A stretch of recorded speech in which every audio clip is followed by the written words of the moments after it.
Incontáveis mensagens espíritas têm consolado os aflitos e contribuído no processo de renovação e esclarecimento dos seres humanos. Mas, como nos alerta o capítulo 21 de O Evangelho segundo o Espiritismo, é preciso ficar atento aos falsos profetas e, principalmente, analisar o conteúdo das palavras, pois levantar-se-ão falsos cristos e falsos profetas, que farão grandes prodígios e coisas de espantar para seduzir os próprios escolhidos. São João, em uma de suas epístolas, também nos convida a refletir no conteúdo dos ensinamentos transmitidos pelos Espíritos, aprendendo a discernir entre os verdadeiros e os falsos profetas.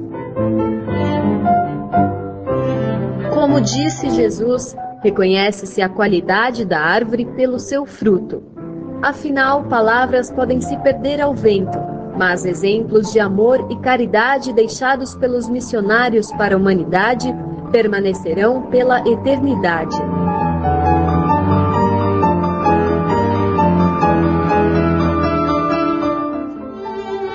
O programa Vida Além da Vida de hoje fala a respeito das mensagens espíritas. Novamente juntos. O programa Vida Além da Vida conta com apoio cultural da Livraria Espírita União, situada Avenida Rangel Pestana, 233. Hoje, vamos abordar um assunto de interesse mútuo, analisando mensagens espíritas. Mensagens espíritas, veja bem, porque hoje tudo que vem do mundo espiritual é espírita. E não é bem a verdade. Mas quando nós dizemos mensagens espíritas, e às vezes elas deixam a desejar o que a doutrina espírita ensina, nós, espíritas, somos realmente assumindo a responsabilidade que o filho não é nosso. No Evangelho segundo o Espiritismo, no capítulo 21, alerta, há falsos profetas. E esses falsos profetas é que normalmente nos trazem as mensagens que dentro das profecias são muitas vezes ditas espíritas. E hoje, nossos companheiros do Centro Espírita União, o nosso Nemer Mazzotti, Sandra e Gisela, vão analisar tentando analisar as mensagens de uma maneira lúcida, como o Espiritismo nos ensina. Vamos ouvi-los.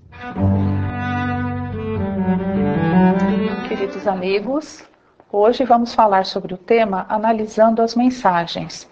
E para conversar conosco, estamos aqui com os companheiros Nemer Mazzotti e Sandra, do Centro Espírita União. Seu Nemer, como identificar, quando nós falamos de mensagens, estamos falando dessas mensagens que os médiuns nos trazem de espíritos mais elevados, normalmente são as que vêm a público, não é?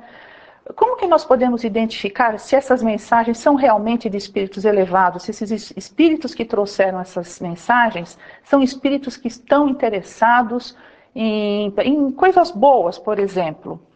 As mensagens chegam de todos os meios, chega pela psicofonia, chega pela psicografia, chega pelo ditado, então tem vários processos de chegada dessas mensagens. Chegando as mensagens, se é verbal, se é somente psicofonia, isto é, se é só falada, o assunto fica entre os grupos sem maiores consequências.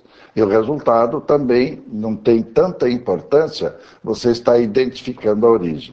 Quando entra numa psicografia, ainda mais quando passam a publicar, ou mesmo quando se trata de mensagem que o indivíduo ouve e assunto, ou faz em conjunto, isto é, ele escreve, mas ele se sente atuado, então essa mensagem tem mais responsabilidade do outro lado, o que leva a você fazer uma crítica maior daquilo que está sendo dito. E vem a consequência.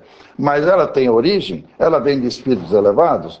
A primeira coisa que a gente tem que pensar é que não é importante saber se é de espírito mais elevado, porque mesmo espírito elevado, ele transmite a mensagem muito construtiva. Mas os outros espíritos, às vezes, sabem montar as histórias e passar uma ilusão.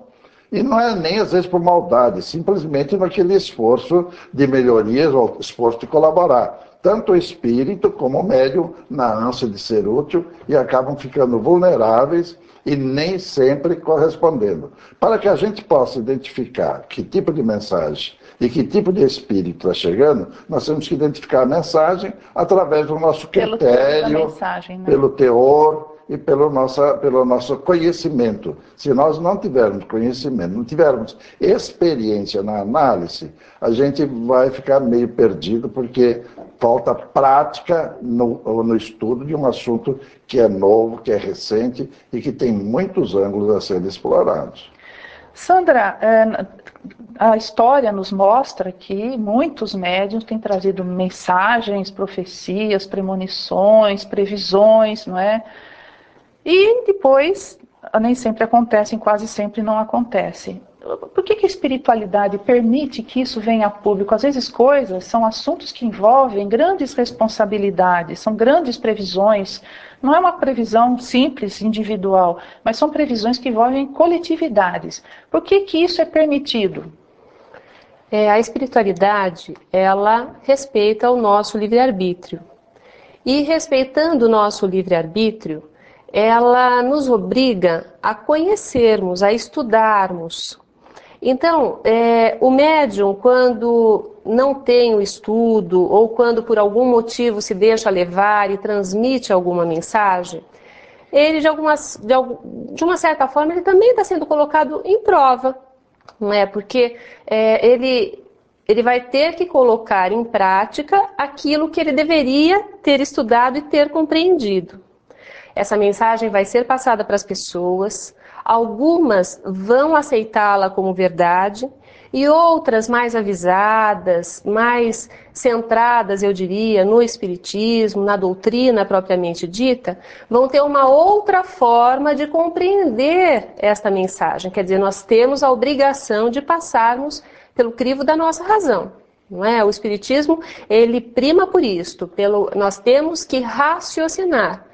Então, a espiritualidade, ela permite que isso aconteça para que nós também nos testemos, não é? Eles são abençoados, na verdade, né?